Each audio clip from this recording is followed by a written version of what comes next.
திருமண காலம் எப்போ நிர்ணயிக்கப்படுதோ ஆண்டவன் அதை நிர்ணயிச்சானா அந்த காலகட்டத்தில் தானாக நடந்தாகணும். அதாவது திசை புத்தியின் மூலியமாக தான் ஒரு சம்பவம் நடக்குது அப்படின்னு தெரிஞ்சுட்டேன். அப்போ 9ஆம் இடத்துக்கு சம்மந்தப்பட்ட திசை நடந்தால் தான் ஒரு திருமணம் நடக்கும். அப்போ 9ஆம் இடம் சம்மந்தப்பட்டுருச்சுன்னா தான் நம்ம மறுபடியும் அடுத்தது புத்திக்கு போகணும். 9க்கு 9ன்னு சொல்லக்கூடிய 5ஆம் இடத்துக்கு போகணும். இப்போ 7ஆம் அதிபதி அதே போல் எவ்வளோ தூரத்தில் இருந்து வரும். 7ஆம் அதிபதி 4 லக்னத்துக்கு 4 கட்டத்துக்குள் இருந்தால் 35 கிலோமீட்டர். இது அனுபவத்தில் சொல்கிறது. 7 கட்டத்துக்குள் இருந்தால் ஒரு 70 கிலோமீட்டர். 7 கட்டம் தாண்டிச்சுன்னா 100லேருந்து 500 1000 வரைக்கும் நம்ம போயிட்டோம்.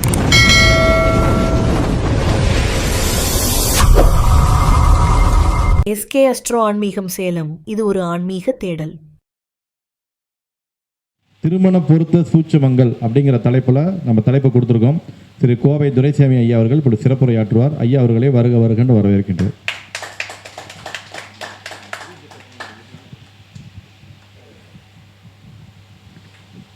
வணக்கம், என் பேர் துரைசாமி.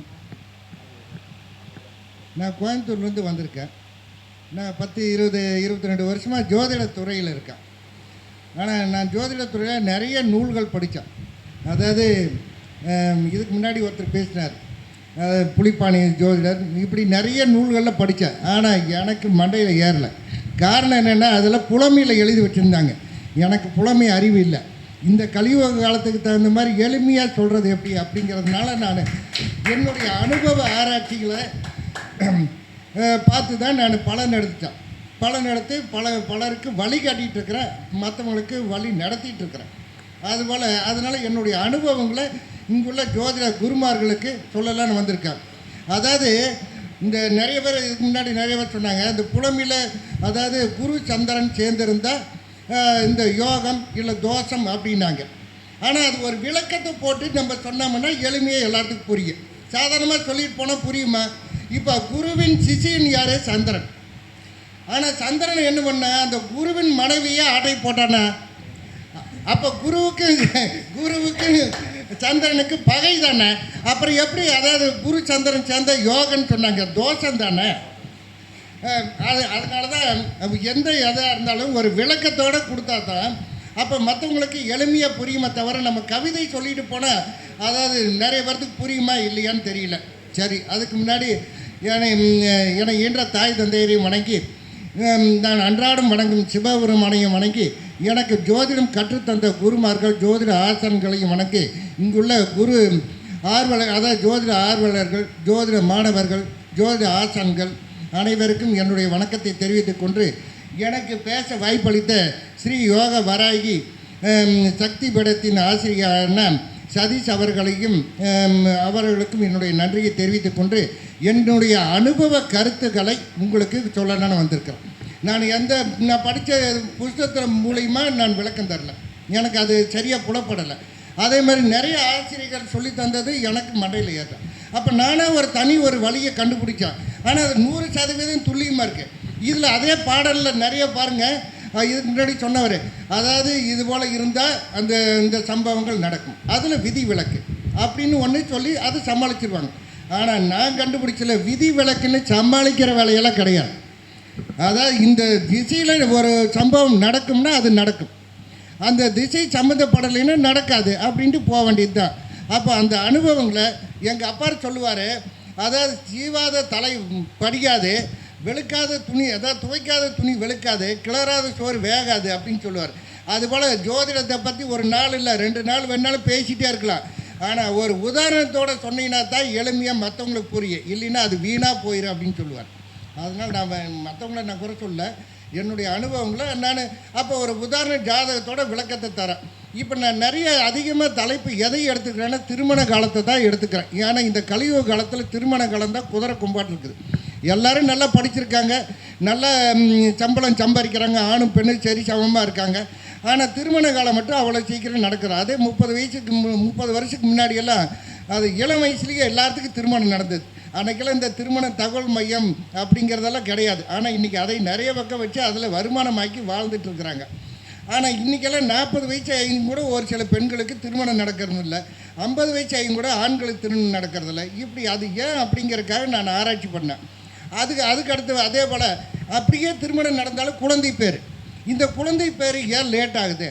ஒருத்தர் குழந்தை பேரும் இல்லை, ஒருவேளை லேட்டாக திருமணம் நடந்ததுனால குழந்தை இல்லையோ அப்படிங்கிறதுக்காக நான் ஆராய்ச்சி பண்ணி பார்த்தேன்.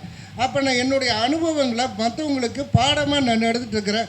நம்ம நிறைய ஜோதிடர்களை உருவாக்கி விட்ருக்குறேன். நிறைய பேர் இப்போ கூட காலையிலேருந்து கூட நிறைய பேர் நம்மகிட்ட படிக்கிறதுக்கு கேட்டிருந்தாங்க. இப்படி நிறைய டெய்லி நம்மகிட்ட நிறைய படிக்கிறதுக்கு நிறைய வராங்க. என்னுடைய அனுபவங்களை மற்றவங்களுக்கு நான் சொல்லிக் கொடுக்குறேன். எனக்கு தனியாக யூடியூப் கிடையாது, ஜோதிட நண்பர்கள் கிடையாது. இதுபோல் கருத்தரங்கத்து மூலிமா போய் தான் நான் பேசி அது உலகம் முழுவதும் பரவுது. அப்போ என்னைய உயர்நிலைக்கு கொண்டு வந்தவங்க யார் அப்படின்னு சொன்னால் இந்த கருத்தரங்கம் நடத்துகிறவங்களுக்கு தான். அவங்களுக்கு தான் என்னுடைய முதல் வணக்கத்தை தெரிஞ்சுக்கணும். ஏன்னா நான் குண்டு சட்டிக்குள்ளே குதிரை ஓட்டுற மாதிரி நான் ஒரே ஊருக்குள்ளே இருந்தால் பக்கத்து வீதிக்காரனு கூட எனக்கு ஜோசிக்காரன் தெரிஞ்சிருக்காது. இந்த கருத்தரங்கத்தில் வந்து பேசினால்தான் உலகம் முழுவதும் தெரியுது. இப்போ எல்லா நாட்டிலிருந்து என்னை கூப்பிட்றாங்க, அவங்க ஜாதகத்தை கொடுக்குறாங்க. அதே போல் நான் அவங்களுக்கு திருமணம் எப்போ நடந்ததுன்னு சொல்கிறேன், எப்போ நடக்க போகுதுன்னு சொல்கிறேன். அந்த நடந்தாலுமே அது பின்னாடி பிரச்சனை வருமா அப்படிங்கிறதுன்னு சொல்கிறேன்.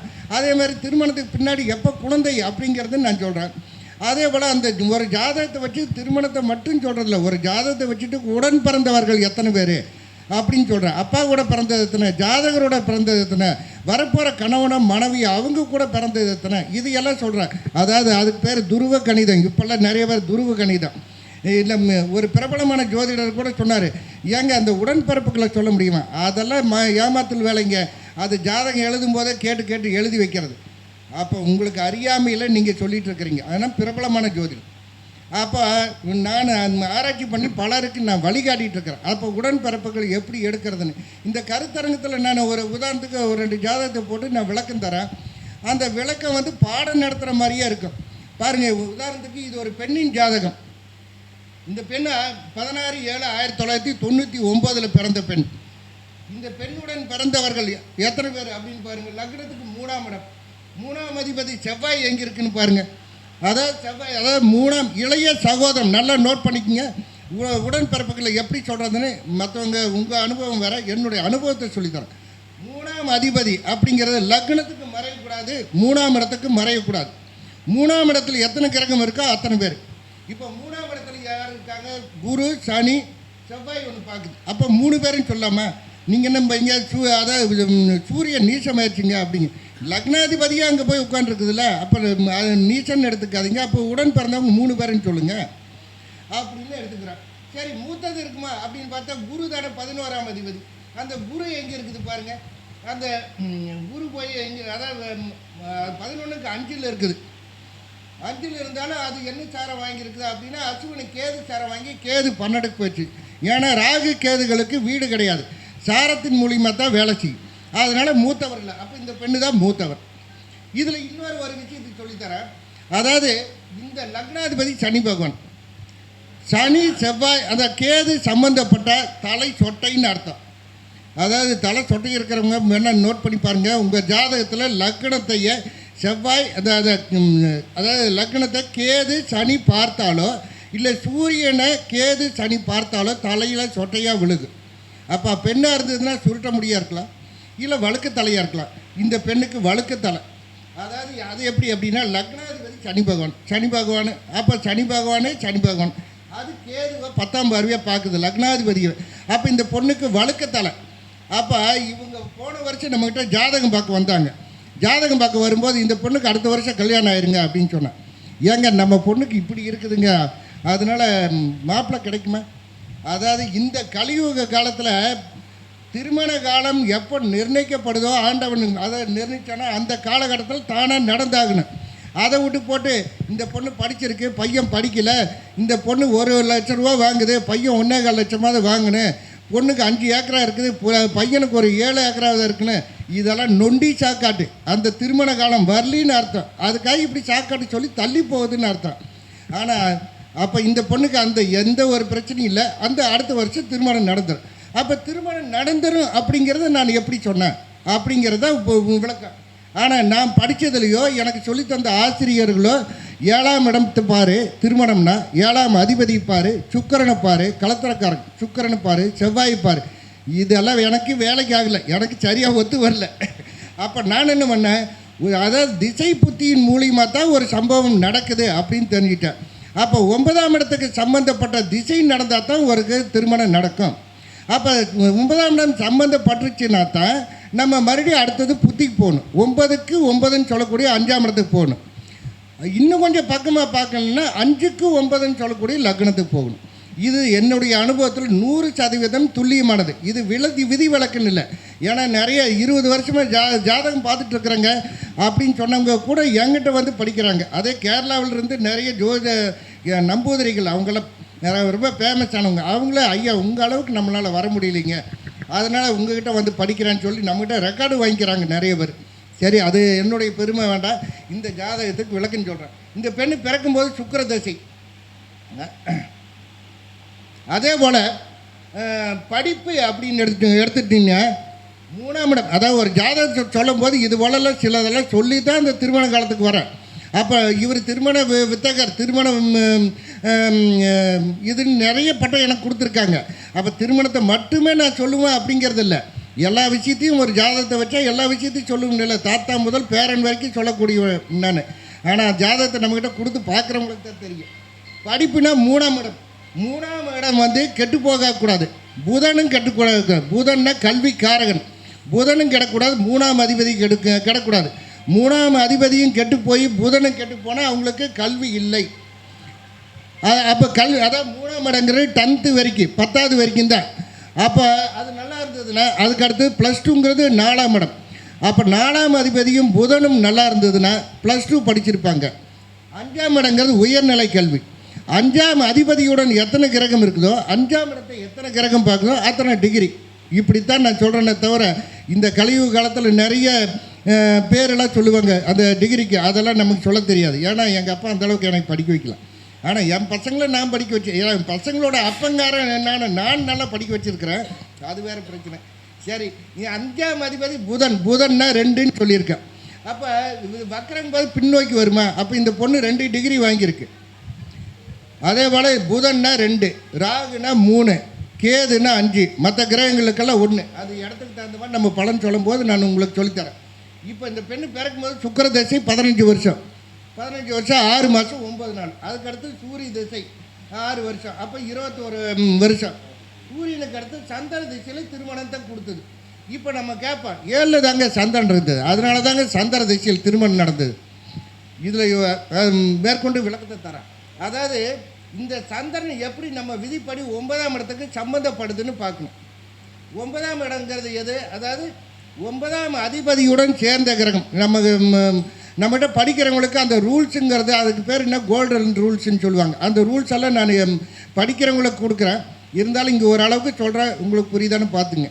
அதாவது 9ஆம் அதிபதியுடன் சேர்ந்த கிரகம், 9ஆம் அதிபதியின் சாரம் பெற்ற கிரகம், 9ஆம் அதிபதிக்கு வீடு கொடுத்த கிரகம், இப்படி ஏதாவது ஒரு வகையில் இல்லது திசாநாதனாவது 9ஆம் இடத்துக்கு ஏதாவது ஒரு வகையில் தொடர்பு பெற்றாதான் திருமணம். தொடர்பு பெறலைன்னா இல்லை அப்படின்ட்டு போயிடலாம். லேட்டாக தொடர்பு வந்தால் லேட்டாக திருமணம், இளமையில் தொடர்பு வந்தால் இளமை திருமணம். பாருங்கள், 9ஆம் அதிபதி சுக்கரனோட சந்திரன் சேர்ந்துருக்குது. அதனால் சந்திர திசையில் திருமணத்தை கொடுத்தது. இப்போ அதுக்கு அடுத்தது 9க்கு 9ன்னு சொல்லக்கூடிய 5ஆம் இடம். 5ஆம் இடத்தை சனி பகவான் பார்க்குது, அதனால திருமணத்தை கொடுக்குது. அது எப்போ? அதாவது சந்திர திசை சனி புத்தியில். அது எப்போ? வர 23ஆம் தேதி 8வது மாதம். அடுத்த இதுன்னு 6வது மாதம், 8வது மாதம் 2026 திருமணம் நடக்கும் அப்படின்னு சொல்லி நான் எழுதி கொடுத்தேன். இதுக்கு என்ன பண்ணிட்டாங்க இவங்க, நம்மகிட்ட எல்லா விவரத்தை கேட்டு வேற ஒரு பிக்சடு பண்ணிட்டு வந்துட்டாங்க. இருந்தாலும் அவங்க வீடியோ பார்ப்பாங்களா இல்லையா பரவாயில்ல. இருந்தாலும் ஜோதிடர்களுக்கு விழிப்புணர்வுக்காக நான் இந்த விளக்கத்தை சொல்கிறேன். ஒரு திருமணம் நடக்குதுன்னா கேந்திர ஸ்தானங்கள் அருமை அப்படின்னு சொன்னாங்க. ஆனால் நான் என்னங்கிறேன், அதாவது 4, 7, 8, 10, 12 ஒரு கிரகம் அமர்ந்து அந்த திசையில் திருமணம் நடந்தால் அது பிரிவை தரும். ஏற்கனவே நிறைய ஜோதிடர்கள் எல்லாருமே பிரிவு ஜாதகமெல்லாம் வச்சுருப்பீங்க, நோட் பண்ணி பார்த்துங்க. அப்போ இந்த பொண்ணுக்கு 7ஆம் இடத்துல இருந்து தானே சந்திரன் திசை நடக்குது. அப்போ இது நாளைக்கு ஒரு பிரிவை கொடுக்கும் அப்படின்னு சொல்லாமல். ஆனால் நம்ம என்ன சொல்லுவோம், அதுக்கு முன்னாடி நம்ம என்ன பார்க்கணும். அதாவது 2, 7 ஒருவருக்கு கிடக்கூடாது. 2ஆம் அதிபதி குரு போய் அங்கே கேது சாரம் வாங்கி 3ல் போய் உட்காந்துச்சு. கேது சாரம் வாங்கினாவே கெட்டு போச்சுன்னு அர்த்தமா?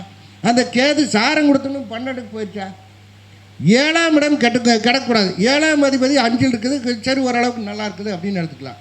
அதுக்கு அடுத்தபடியாக புதன், இதெல்லாம் நோட் பண்ணிக்கோங்க. புதனும் ஒரு ஜாதகத்தில் கிடக்கூடாது. புதனுங்க வந்து நீங்கள் என்ன பண்ணுவீங்க, பார்ட்னர் தொழிலுக்கு மட்டும் எடுத்துக்குவீங்க. லைஃப் பார்ட்னர், வாழ்நாள் முழுவதும் பார்ட்னர், இன்பமாக துன்பமாக வாழக்கூடியவங்க தான் கணவனுக்கு மனைவி, மனைவிக்கு கணவன். அது வந்து புதன். அப்போ அந்த புதன் கிடக்கூடாது. புதன் லக்னத்துக்கு 6க்கு போயிடுச்சா, புதன்னா 2ன்னு சொன்னேன். அப்போ வக்கரமானா இங்கே வருமா? அப்போ இந்த பொண்ணுக்கு இருதார தோஷம் வருமா? ஆனால் நம்ம சொன்னால் கேட்கல, விதி வலியது அப்படின்னு சொல்லிடுவாங்க. அப்போ இந்த பெண்ணுக்கு திருமண காலம் பிக்சடு பண்ணியாச்சு, பின்னாடி வரும்போது பார்த்துக்கலான்ட்டான். சரி, இன்னும் இது ஒரு ஜாதகம், இது ஒரு பெண்ணின் ஜாதகம். இந்த பெண்ணு 8/8/1998 பிறந்தது. அதாவது 1/28 PM. இது சிம்ம லக்னம். சிம்ம லக்னம், அதாவது விருச்சிக லக்னம். விருச்சிக லக்னக்காரங்க எப்படி இருப்பாங்க அப்படின்னா, இன்னும் பொதுவாக சொல்லுவாங்க, விருச்சிக லக்னம்னா தேல் சின்னம். தேல் கொட்டுனா எப்படி கடுமையாக விசாருங்க, அதுபோல் இவங்க பார்க்குறதுக்கு சாதுவாக இருப்பாங்க. டென்ஷன் ஆச்சுன்னா வார்த்தைகள் கடுமையாக பேசுவாங்க அப்படின்னு சொல்லுங்கள். அதே போல் மகர ராசி, மகர ராசிக்காரங்க அப்படிங்க. மகரம்னா முதலை. அப்போ முதலை எப்படி இருக்கும், அது வாய்க்குள்ளே போனால் திரும்பி வருமா, வராது. அது அப்போ இவங்க கமுக்கமானவங்க. அதாவது ஒரு விஷயத்தை அவங்கக்கிட்ட ஒரு அதாவது மனசுக்குள்ளே ஒரு ரகசியம் இருந்தால் அவ்வளோ சீக்கிரம் யாராலும் கண்டுபிடிக்க முடியாது. அதே போல் இன்பமோ துன்பமோ தம் மனசில் வச்சுட்டு அமைதியாக இருப்பாங்க, வெளியே காட்டிக்க மாட்டாங்க. அப்போ இவங்ககிட்டேருந்து ஒரு விஷயத்தை வாங்கணுன்னா ரொம்ப கஷ்டப்பட்டு தான் வாங்கணும். அதே போல் இது சனி வீடு. இவங்க சிக்கனமானவங்களாக இருப்பாங்க, 5-10 செலவு பண்ணுற கூட கணக்கு பார்க்கக்கூடியவங்களாக இருப்பாங்க. இது போல் நீங்கள் மகரமாக இருந்தாலும் சரி, கும்பமாக இருந்தாலும் சரி, இந்த பலனை நீங்கள் சொல்லி பாருங்கள், 100% சரியாக இருக்குன்னு சொல்லுவாங்க. சரி, இந்த பெண்ணுக்கு உடன் பிறந்தவர்கள் எத்தனை பேர்? இந்த பெண்ணுக்கு 11ஆம் அதிபதி புதன். புதன் போய் எங்கே உட்காந்துருக்கேன், வக்கரம்னா இல்லைன்னு எடுத்துக்கோங்க. அது கர்மஸ்தானம் 10ல் போயிடுச்சு, அதனால் மூத்த சகோதரம் இல்லை. இளைய சகோதரம் சொன்னால் சனி பகவான், அது போய் நீசா 6ல் போய் மறைஞ்சிச்சு, அதனால் இளைய சகோதரம் இல்லை. அப்போ இந்த பெண்ணு ஒரே பெண் தான். இந்த ஒரே பெண்ணுக்கு இப்போ அதாவது செவ்வாய் திசை 6 வருஷம் 2 மாதம் பிறக்கும்போது, அதுக்கடுத்து ராகுக்கு அடுத்து குரு திசை. குரு திசையில் இந்த பெண்ணுக்கு திருமணம் நடந்தது. அதாவது எப்போ போன வருஷம் 11ஆவது மாதம். இப்போ என்ன 6 மாதம் தான் ஆச்சு திருமணம் நடந்து. ஆனால் இந்த பெண்ணு 6 நாள் தான் இருந்துச்சு. 6 நாளில் பிரிவாயி வந்துருச்சு. அதுக்கு என்ன காரணம் அப்படின்னு நான் விளக்கம் சொல்கிறேன். அது எதுக்காக சொல்ல வரேன் அப்படிங்கிறது அப்புறம் சொல்கிறேன். இப்போ பாருங்கள், 9ஆம் இடத்துக்கு சம்மந்தப்பட்டதான்னு பாருங்கள். இந்த குரு 5லிருந்து 9ஆம் இடத்தை பார்க்குமா, அப்போ திசை சம்மந்தப்பட்டுருச்சா? 5ஆம் அதிபதி சனியின் சாரத்தில் இருக்குது, ஏதாவது ஒரு வகையில் சம்மந்தப்படணும். அப்போ சனி சாரம் வாங்கினால சனி புத்தியில் திருமணத்தை கொடுத்ததுக்கு நம்ம என்ன சொன்னால், பிரிவுக்கு என்ன காரணம் அப்படின்னு நம்ம சொன்னோம். 2-7 கிடக்கூடாது. 2ஆம் அதிபதி குரு வக்கரம், அதாவது குடும்பஸ்தானாதிபதி வக்கரமான 2 தாரம்னு அர்த்தம். அப்போ 2 தாரத்தை கொடுக்கும் இல்லையா, ஒரு தாரம் பிரிஞ்சு போயிருமா? 7ஆம் அதிபதி சுக்கிரன் போய் எங்கே இருக்குது, பாதகத்தில் போய் உட்காந்துருக்கா, இந்த லக்னத்துக்கு பாதகத்தில். அதே போல் அதாவது பாதகம் அஸ்தங்கம் பார்க்கணும். அதாவது பாதகம் அஸ்தங்கம் ஆகக்கூடாது. அதே திதிசூனியமானா கூட போராடி கிடச்சிரும். ஆனால் பாதகம் அர்த்தங்கமான அது சிரமம் அப்படின்னு அர்த்தம். அதே போல் புதன் கிடக்கூடாதுன்னு சொன்னேன். அப்போ புதன் பாருங்கள் 10ஆம் இடத்துல போய் வக்கரம் ஆகி போச்சா. அப்போ இந்த பெண்ணுக்கு முதல் தாரம் நிலைக்குமா? நான் நேற்றுக்கு தான் காலையில் தான் இந்த ஜாதகத்தை பார்த்து சொன்னேன், திருமணம் நடந்திருக்கு ஆனால் நிலச்சிருக்காது அப்படின்னு சொன்னேங்க. ஆமாங்க, 6 நாள் தான் ஆச்சுங்க, 6 நாளில் பிரிவாயிடுச்சுங்க. 2வது எப்போ திருமணம் நடக்கும் அப்படின்னு கேட்டாங்க. அவங்களுக்கு 2028 நடக்கும் அப்படின்னு அவங்களுக்கு ஒரு விளக்கத்தை நான் கொடுத்து அனுப்பினேன். இப்போ எதுக்கு சொல்ல வரேன்னா, நம்ம ஜோதிடர்கள்லாம் என்ன பண்ணுறோம், பொறுமையாக ஜாதகத்தை பார்த்து அவங்களுக்கு ஒரு நல்ல வழி காட்டணும். இது போல் பிரிவு ஜாதகத்துக்கு 2 ஜாதகம் வரும்னு சொல்லியிருக்கிறேன். திருமண காலத்தை நிர்ணயம் பண்ணிட்டேன், ஆனால் பிரிவு வரும்னு சொல்லியிருக்கிறேன். இது வந்து பிரிவு ஆயிடுச்சுன்னு சொல்லிட்டேன். இப்போ எப்படி அதே விதி 9 நான் சொன்ன, அதாவது 9ஆம் இடத்துக்கு சம்மந்தப்படும் அதே விதி அப்படியே வரும். அது அந்த சம்மந்தப்படும் போது தான் நடக்கும் அப்படிங்கிறது. ஏன்னா இப்போ ஒன்றும் இல்லை, குரு திசைனா குரு 16 வருஷம் இருக்கும் இல்லையா. இப்போ தானே ஆரம்பித்து அது சனி புத்தி வந்திருக்குது, இப்போ பிரிவு கொடுத்தது. அப்போ மறுபடியும் அதே 9ஆம் இடத்தை சம்மந்தப்படும் இல்லையா. வக்கரன்னா 2 வாட்டி, ஒரு வாட்டி கொடுத்து பிடிங்கிருச்சுன்னா 2வது வாட்டி தரும் இல்லையா. ஒவ்வொருத்தருக்கு ஹார்ட் அட்டாக் வந்து ஒரு வாட்டி வந்து சரியாச்சுன்னா ரெண்டாவது வாட்டி அதே 6 கூடையன் வக்கரமான ரெண்டாவது வாட்டி வந்து அவ்வளோதான் கொஞ்சம் கஷ்டம் அப்படிங்கிறாங்க இல்லையா, அது போல தான் வக்கரம்னா 2 வாட்டி. சரி, அது விடுங்க. எதுக்காக சொல்ல வரேன்னா, நம்ம ஜாதகத்தை ஆராய்ச்சி பண்ணி போது அதை ஒரே ஜாதகத்தை வச்சுட்டு இந்த பெண்ணுக்கு திருமணம் எப்போ நடக்கும் அப்படின்னு பாருங்கள், அந்த திருமணம் நிலச்சி நிற்குமான்னு பாருங்கள். அதே போல் இப்போ உடன்பிறப்புகளை சொன்ன மாதிரியே லக்னத்துக்கு 7ஆம் இடத்துல லக்னமாக போடுங்க. இது பெண் ஜாதகம்னா ஆண் ஜாதகம் லக்னமாக போடுங்க. அதுக்கு அதான் 3, 11 உடன் பிறந்தவர்கள் எத்தனை பேருன்னு நீங்களே பாருங்கள். ஏன்னா நம்மகிட்ட படிக்கிறவங்களுக்கு நான் வகுப்பில் நம்ம சொல்லித்தரேன். அப்போ இங்கே அதாவது 3ஆம் இடத்துல ஒரு 2 கிரகம் இருக்குது. 11ஆம் இடத்துல குரு வக்ரம் பின்னோக்கி போயிடும். அப்போ இந்த ஜாதகரோட பிறந்தவங்க 2 பேர் இருப்பாங்க. அது ஒரு பெண் கிரகம் ஒன்று இருக்குது, ஆண் கிரகம் இருக்குது. அதனால் ஒரு ஆணு பெண் இருக்குது அப்படின்னு நம்ம சொல்லிட்டு போயிடலாம்ல. அப்போ ஒரு பெண் ஜாதகத்தில் 10 ஜாதகம் கொடுக்குறாங்க. எந்த ஜாதகத்தை நம்ம பொருத்தம் பார்த்துட்டு இருக்க முடியும்? அப்போ ஒரு ஆண் பெண் உள்ள ஜாதகம் இருந்தால் எடுத்து கொடுங்க. இப்போ 7ஆம் அதிபதி அதே போல் எவ்வளோ தூரத்தில் இருந்து வரும்? 7ஆம் அதிபதி 4 லக்னத்துக்கு 4 கட்டத்துக்குள் இருந்தால் 35 கிலோமீட்டர். இது அனுபவத்தில் சொல்கிறது. 7 கட்டத்துக்குள் இருந்தால் ஒரு 70 கிலோமீட்டர். 7 கட்டம் தாண்டிச்சுன்னா 100லேருந்து 500, 1000 வரைக்கும் நம்ம போய்க்கலாம். அப்போ 100 கிலோமீட்டர் தூரத்தில் தான் இந்த பெண் அதான் வரன் அமையும் அப்படின்னு சொல்லாமல. இப்போ 7ஆம் அதிபதி போய் லக்னத்துக்கு 9 இருக்கிறதுனால ஒரு 100 கிலோமீட்டர் தள்ளி தான் வரும் அப்படின்னு சொல்லாமல்ல. இது போல தான் நான் அனுபவத்தில் நான் பார்த்து மற்றவங்களுக்கு இந்த வரன் இவ்வளோ தூரத்தில் இருந்து வரும். இப்போ 7ஆம் அதிபதி சுக்கிரன். அந்த சுக்கிரன் அப்போ எந்த திசையில் இருந்து வரும்? அப்போ சுக்கிரன்னா தெற்கு திசையில், இந்த வீடு தெற்கு அதாவது. ஆனால் அது போய் அதாவது சுக்கிரன்னா கிழக்கு திசையை குறிக்கக்கூடியது. ஆனால் அது போய் வடக்கு உட்காந்துருக்கு. அப்போ வடக்கு இல்லைன்னா கிழக்கு, வடகிழக்கில் திசையில் அமையலாம் அப்படின்னு சொல்லாமல்ல. இப்படித்தான் நான் ஜாதக பலன் சொல்கிறேன். அதனால் நீங்களும் இது போல் பொறுமையாக பார்த்து சொல்லுங்கள் என்னுடைய அனுபவத்தில். அப்போ நான் இந்த ஜாதகத்தை பொறுத்த வரைக்கும் 7ஆம் இடத்தை தொடவே இல்லை, 7ஆம் அதிபதியை தொடலை, செவ்வாயை தொடலை, சுக்கிரனை தொடலை. நான் எந்த ஒரு பாடலையும் பார்க்கல. அப்போ அனுபவத்தில் அதாவது ஆயிரக்கணக்கான திருமணத்தையும் நடத்தி வச்சுருக்கேன், ஆயிரக்கணக்கான மாணவர்களையும் உருவாக்கி வச்சுருக்கிறேன். எளிமையாக இருக்குது. அதே போல் நம்மகிட்ட படிக்கிறதுக்கு அதாவது ஜாதக பலன் அறிதல் அப்படின்னு கூட வகுப்பு நடத்தியிருக்கிறேன். அந்த வகுப்பில் கூட நிறைய பேர் படிச்சுட்டு நிறைய மறுபடியும் ஜாயின் பண்ணியிருக்கிறாங்க. நிறைய பேர் அவங்க நண்பர்கள்லாம் சொல்லி நம்மகிட்ட ஜாதக பலன் அறிதல் அப்படின்னு அதையே ஜாயின் பண்ணியிருக்கிறாங்க. அதில் என்ன சொல்ல வர, இப்போ ஒன்றும் இல்லை, இந்த பெண்ணுடைய அம்மா எடுத்து அம்மான்னு சொன்னால் அதான் 4ஆம் அதிபதி சனி பகவானா. அந்த சனி பகவானுக்கு 4ஆம் இடம் 4க்கு 4 பதவி. அப்போ இந்த அம்மா பேங்க்கில் டீச்சர் வேலை செய்கிறாங்க. வக்ரம்னா இங்கே இருக்குது. அப்போ இந்த அம்மா இவங்க அம்மா பேங்க்கில் வேலை செய்கிறாங்க. இவங்க அப்பா அப்படின்னு எடுத்தா அப்பானா 9ஆம் இடமா 7, 8, 9ஆம் அதிபதி சந்திரனா. அந்த சந்திரன் எங்கே இருக்குதுன்னு பாருங்கள். சந்திரன் வந்து 3ஆம் இடத்துல. அப்பா நல்லா இருக்குது அப்படின்னு எடுத்துக்க. அப்பாங்கிற சந்திரனை எத்தனை கிரகம் பார்க்குது சேருதுன்னு பாருங்கள். அதான் குரு, சுக்கிரன், சூரியன், சந்திரன். அப்பா கூட பிறந்தவங்க 4 பேருன்னு சொல்லலாம். அம்மாங்கிற 4ஆம் இடத்துல கேது இருக்குது. அம்மா கூட பிறந்தவங்க 5 பேருன்னு சொல்லுங்கள். இவ்வளோதான் விஷயம். இப்படித்தான் நான் பலன் எடுத்துகிட்டு வரேன். இது போல தான் ஜாதக பலன் சொல்கிறேன். நீங்களே சொல்லி பாருங்கள், பலருக்கு நல்ல வழிகாட்டுங்க. நன்றி, வணக்கம்.